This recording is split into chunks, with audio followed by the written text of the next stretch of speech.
Good morning, everyone, and welcome to my garden. This is another full garden tour. Today is May 28th, and I decided to take advantage since the wind is non-existent right now. Um, I don't know. We've been having bipolar weather on and off. We've had cold, windy, sometimes rainy days. One day it'll be nice and warm and beautiful, like today, and still. And then the very next day, it's wind all over the place, blowing everything around. And as you can see, it's blown a lot of things in my yard around. My chair got knocked over, and a lot of my plant containers got knocked over and blown around. And so, anyways, I just really wanted to share an update on my garden, and what's growing and what's working and what's not working. And so far, everything looks pretty good. Yesterday, it's a good thing that I feed my chickens sprouted seeds because I had some corn seeds mixed in their food. And yesterday I was able to go in and take out some of the sprouts from the corn and fill in some empty gaps here in my corn patch where some of the seeds didn't germinate from the original corn that I used, which was a sweet corn.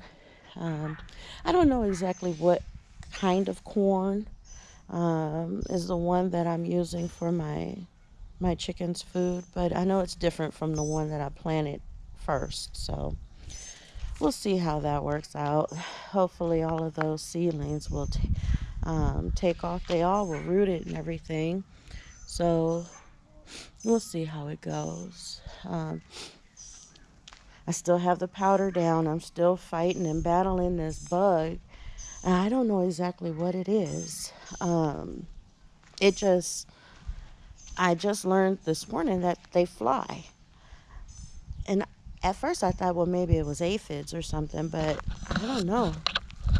Do aphids fly? This bug was flying around, and I'll show you. It attacked my celery. So, um, I'll show you, but my sunflowers are looking really better. Um, the bug got to them, and so, but they're looking a lot better than they did before. And then here I have my green sausage tomato. It's doing really well. I made an omelet, and I used some of these seed pods from my radishes and sauteed them up with some onion and some garlic and added that to some eggs, and oh, it was great. Some cheese. They taste so good. I didn't realize, and I don't even like radishes, but now I have something to look forward to from my radishes. I'll start letting them seed. Not all of them, but some of them. I had to sprinkle more powder over here as well because whatever the bug is that's eating all my stuff attacked over here too, and started eating on some of my bean plants over here. Like this one, for instance, you can see that it's missing a leaf. Or over here, this one, it completely took off all the leaves. I left this one because I saw some other leaves popping up, so I'm just going to give it a chance to grow. I'm so happy my banana melon seed popped out here. These banana melons, if you're not familiar with them, and this is my first time growing them, they're supposed to be really big. Oh, look it, I have a friend sitting there. He's missing his tail, so I'm guessing my cat got a hold of him. My cat is always going after my lizards. But the banana melon is supposed to grow, I don't know, about 2 feet long.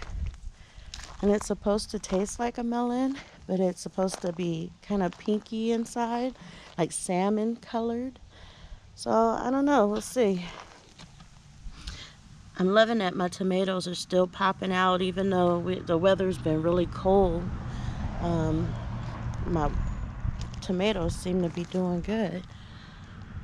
So I'm happy about that. And then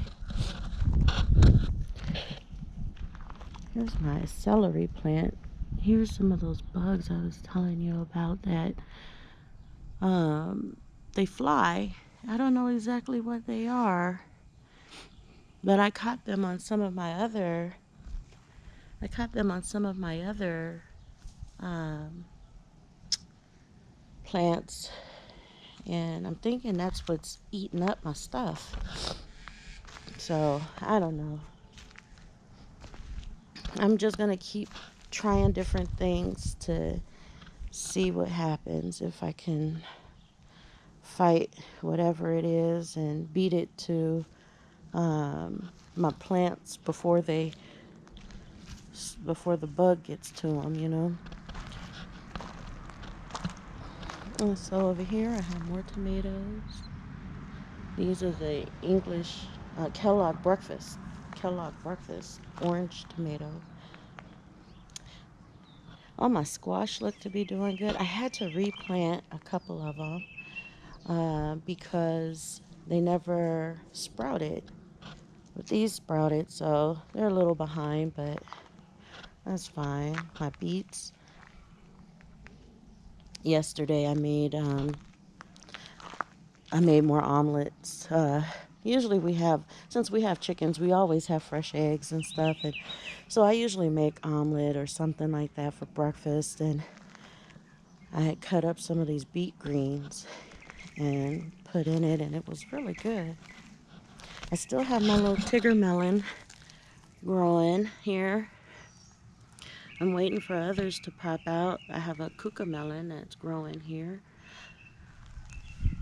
I'm guessing that the weather, by it being so bipolar, that everything is not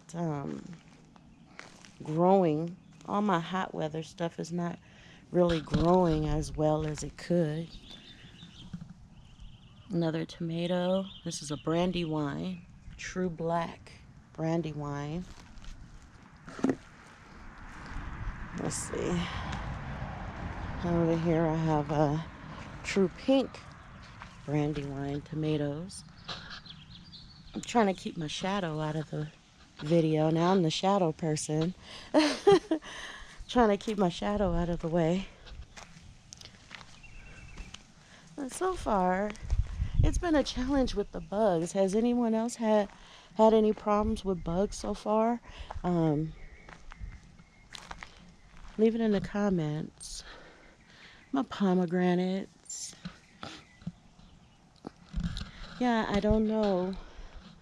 I guess maybe because of all the rain that we've had here in Southern California, which we're not really used to having, that the bugs just are going crazy, just eating on everything. My potatoes are almost ready to be harvested. They start to die back after they flower and produce these little fruit things. They tend to start dying back and winding down, and that's how you know when it's time to harvest them. So these are about ready. I'm gonna just wait a little while longer and let them die back a little bit more for another couple of weeks, and then I'll go in and see what we got. Oh, I got a ladybug over here crawling around. She needs to do her job and go get those bugs off of that celery plant. Here's my rogue tomato. It's doing good. It just popped up next to the beets. My chard is going to seed, which is fine. I need to replant. I did replant some in here, Swiss chard, but my guess is it hasn't been warm enough, or I don't know. I don't know. It just hasn't come up. I might have to try and plant some more. I have all these mushrooms coming up. I'm going to do a video on why I have so many mushrooms. Just in case there's people who have mushrooms in their garden and they don't know exactly why the mushrooms are there or what's causing all the mushrooms, or if they're good or not to have in their garden. It took me a while to learn what the significance is of mushrooms in the garden. These are my radishes, my hellstone radishes. And I'm happy because these peppers that I planted came from a seed from a sweet pepper that I bought at the store, and they actually are sprouting.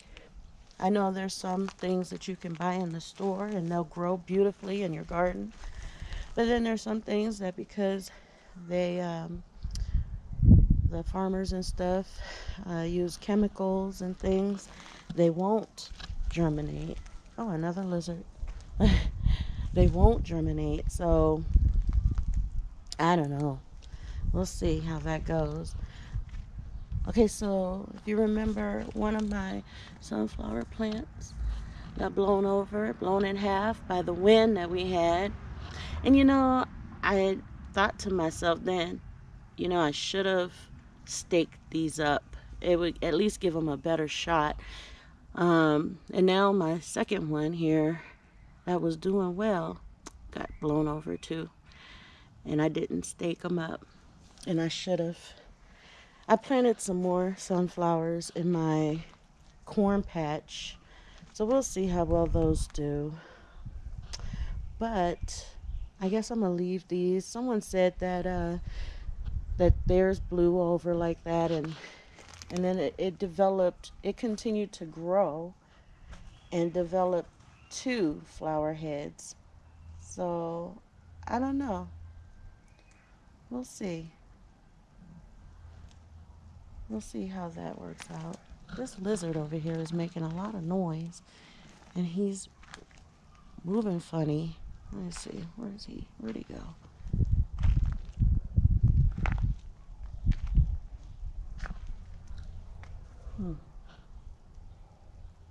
He was moving weird. I thought maybe something was wrong with his back or something. I don't know. He's not moving now. But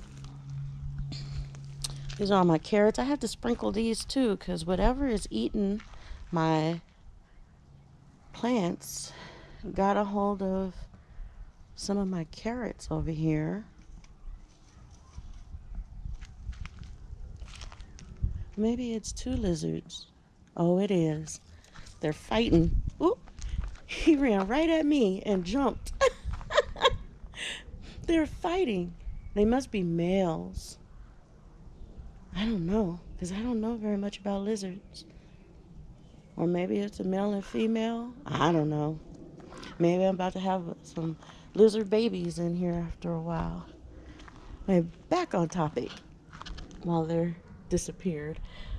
This carrot stem, I don't know if you can see that very well. Something ate all the leaves off of it. So I said, okay, I need to sprinkle this stuff over here too.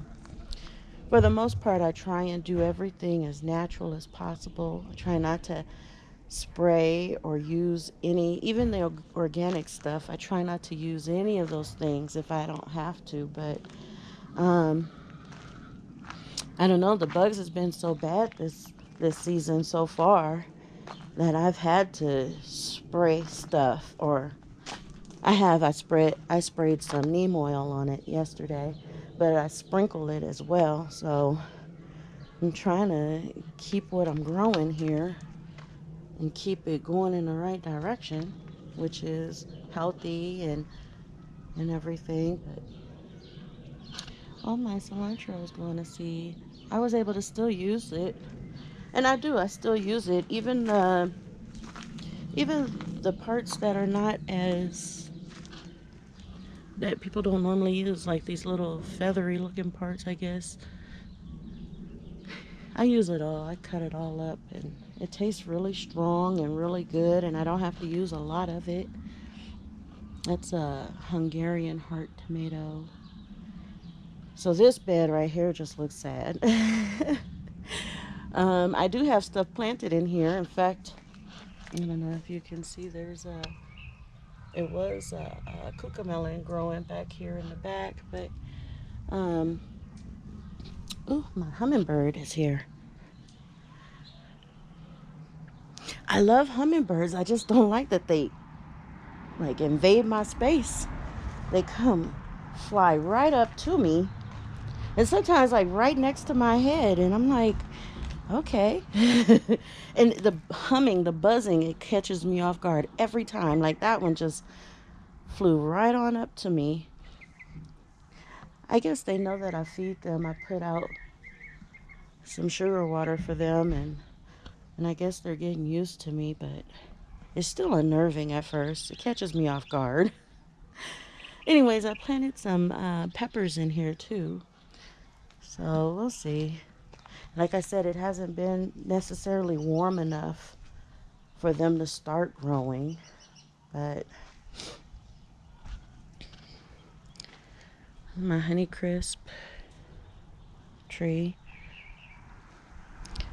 So last week it went while it was windy, of course. One of the apples blew off of here, and I don't know exactly where it blew off from. I just found it on the ground. So I picked it up, inspected it, saw that it was good, rinsed it off in the house, sliced it up, just curious to see what it would taste like with them being so small. And I knew to expect bitterness. I knew that it would be really sour. But what I didn't expect was it was a pleasant sour. It wasn't bad at all. It wasn't repulsive. Um, and so I was able to slice it up and eat. I didn't eat the whole thing, but I had a couple of pieces off of it. So, but I was just amazed. It wasn't so bad. This is my lemon. I think it's a Meyer lemon. Um, After all the leaves fell off, I had overwintered it in the house. All the leaves fell off when I brought it outside. It went into shock, I guess. And now there's leaves growing back. And I love the color of them. I know they're not going to stay that burgundy color. I know they'll turn eventually green, but nonetheless, it's still pretty to me. I got all these weeds right here. All these weeds. I have some lavender. I think that's lavender growing. It was a patch of it, and I dug it out. And well, I guess I didn't get it all out because it's back with the vengeance. And not that it's bad or anything, but eventually I want to have grass right here. And so, I don't know, I'm going to have to make sure I take the proper steps to get rid of it. Got some nasturtiums and some California poppies growing in here. And I think I put some lilacs in here. Um, but I'm just watching what comes out of it, what grows. Oh, you know what? I actually labeled everything this year. So let's see, what do we have here? Orchids. It's peacock orchids and poppies and nasturtiums. So there we have it. Last year I didn't label anything, and so I kept trying to guess and figure out what it was and go back to my notes.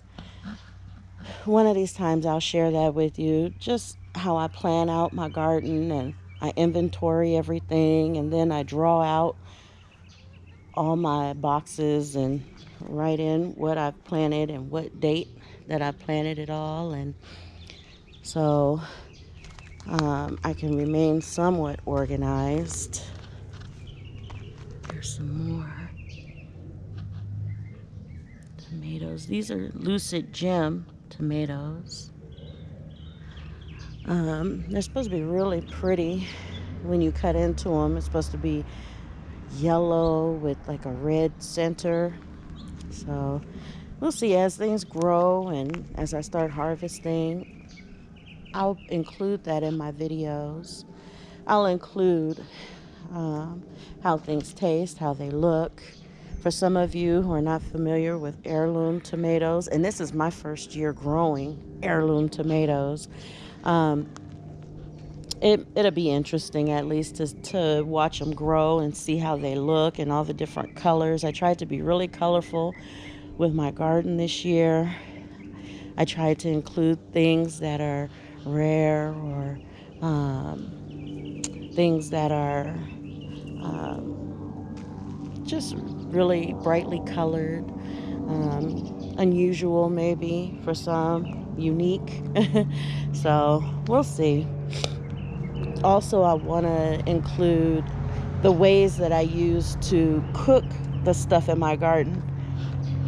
Now, see, I started out last year and my thoughts were, okay, I'm going to grow stuff. And so I grew some beets, I grew some radishes, I grew watermelon, and I don't like any of those things. Well, I didn't like any of those things, and until I tried one of the beets from last year and it was really good. But anyways, if there's people out there like how I started out, where I was like, okay, I'm just going to grow these things even though I don't really care for them too much, then, then maybe you'll want to try some of the things, some of the ways that I prepare it and cook it. I'm researching right now how to do a lot of the things, like for instance with radishes, learning about the seed pods and using those in my cooking. Something I had stumbled across searching through YouTube for radish recipes, and so these are my strawberries. I'm really proud of my strawberries. First of all, these strawberries were given to me already potted by a friend, the same friend who gave me this peach tree and this peach tree here. And I didn't realize that some of the other flowers that I had potted next to these guys were blocking out the water. So these guys got really, really bad. You can still see some of the dead leaves and flowers that was on them. And so I decided to build this shelving unit out of my old greenhouse that, I mean, it's useless to have a plastic flimsy greenhouse in the high desert because the winds here are just horrible and it doesn't last. So I learned that one the hard way. But when I decided to build this shelving unit here, I saw this other guy on YouTube and he had used closet shelving and stuff, and he had it all attached to his fence, and it was just a way of doing vertical, another way of using up space, empty space that's not usable ordinarily. And I just really appreciated that because I have a decent sized yard. I mean, our backyard is like our total size of our lot is a quarter acre. And then, once you subtract the space that the house is using up and stuff, it's not a super huge yard for growing things. Oh, I wanted to point out, I saw this butterfly flying around, and I used to love these butterflies and think, oh, how cute. And then I discovered in my research that they're the reason why we have the cabbage looper, those worms that caterpillars that eat up our cabbage leaves and put holes all in them, and not just the cabbages but all of the brassicas. They're the reason for it. And I don't know, I've been doing some research on how to keep them from getting to it. And one lady she covers hers. She keeps them covered uh, all growing season. She keeps them with a cover that allows the sunlight in, but it keeps those out so that she doesn't have problems with the uh, cabbage looper getting on all of her stuff. So, anyways, so like I was saying, my yard is not that big. So anything that I can do to increase my growing area, I'm willing to try it out and see how well it works. This is only the first of many. I love strawberries, and the ones that I've been pulling out of here are so sweet and good that I'm like, okay, I can't wait for the rest of them to catch up. um, so we'll see. The red that you see in there right now are not strawberries. They're rocks that I painted. I'm trying this, testing out a method that I saw someone else use. Once you watch a lot of my videos and stuff, you'll realize that that's what I do. I experiment a lot. I want to see what works for other people, and see if that'll also work for me. And so far, with those strawberries, it's worked. Painting the rocks red, the birds come in, they see red, they think they're going to get a nice, sweet, juicy strawberry, and instead they get their beak rejected because it's a rock. And it just is a way to deter them and discourage them from um, picking at the newly ripe. I lost one, my very first ripe strawberry. I lost it because of a bird. I was watching it every day too. And that bird came in and just beat me to it. And so I said, no, never again. I gotta figure something out. I'm just walking along my chicken run. I'm gonna be doing a video just on my chickens one day soon. So, keep checking back. Look at them running up, following me. But I just wanted to show you the other part of my garden, the other side. So right here, I have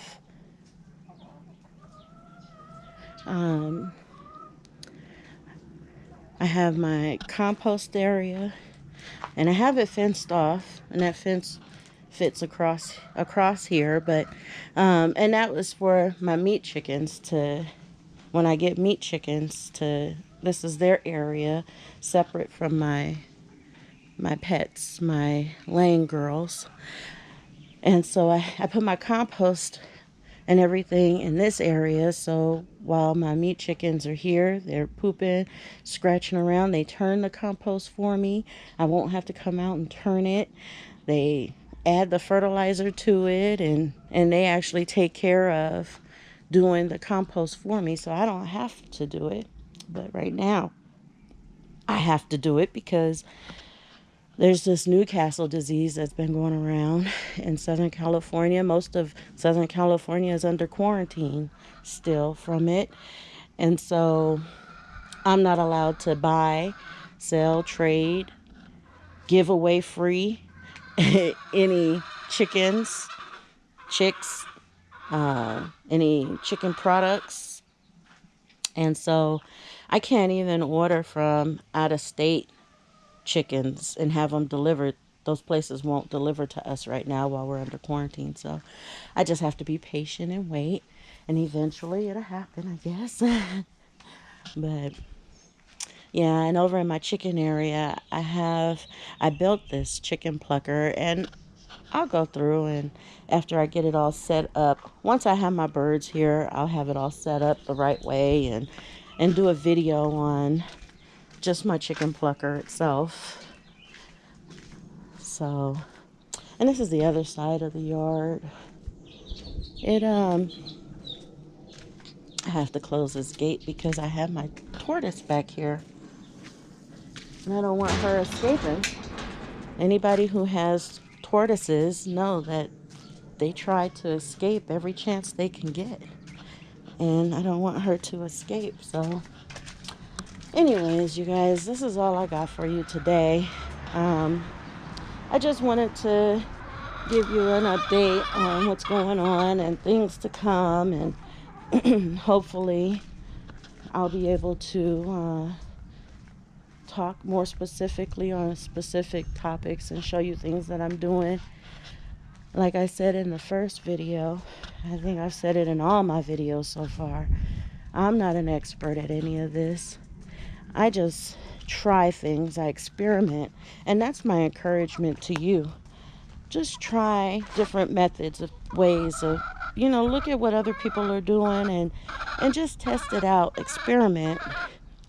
Don't take anybody's word for anything,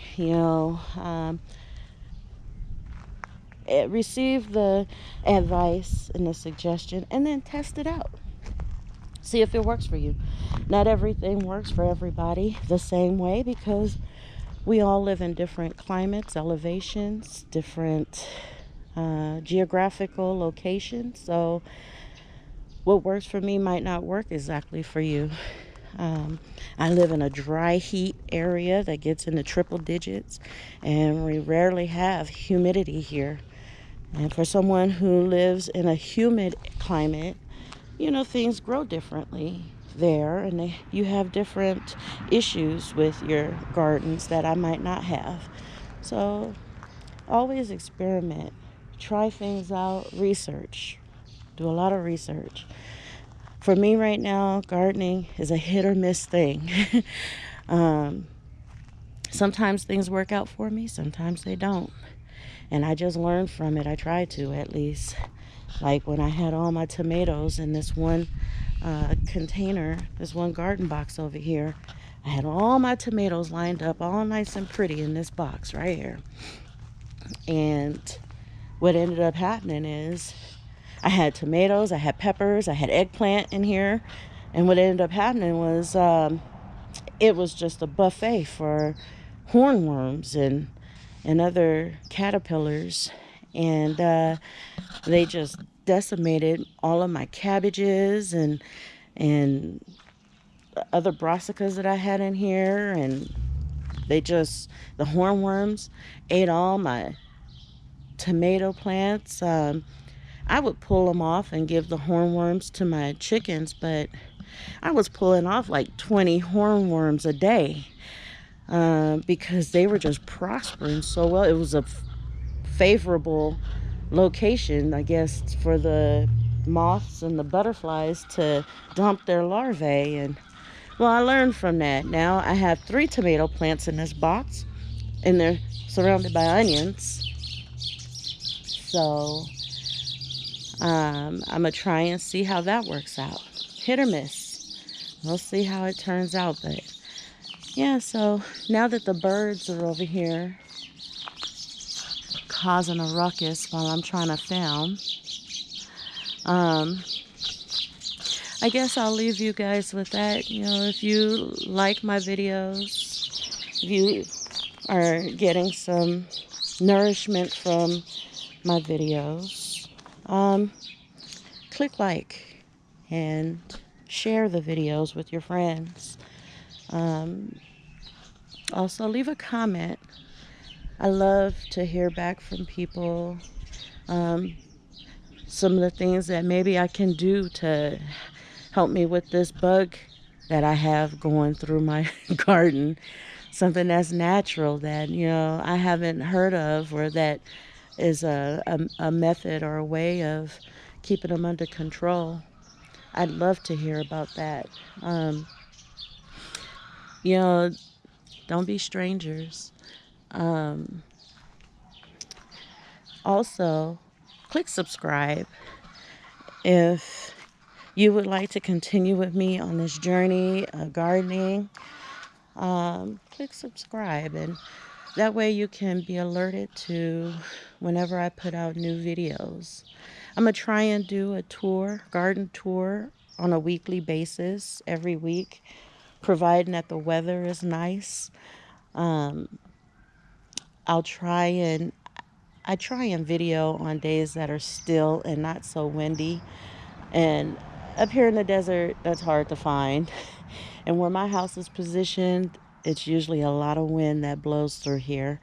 So I know how uncomfortable it is to watch a person's video and it's wind noise in the background. So I'll try and remedy that as best I can. For now, it'll just be I'll shoot video when it's still like this, if whenever I can find moments that are still like this. So, but please click subscribe and come with me on this journey, and just have a great day. Until next time, you guys.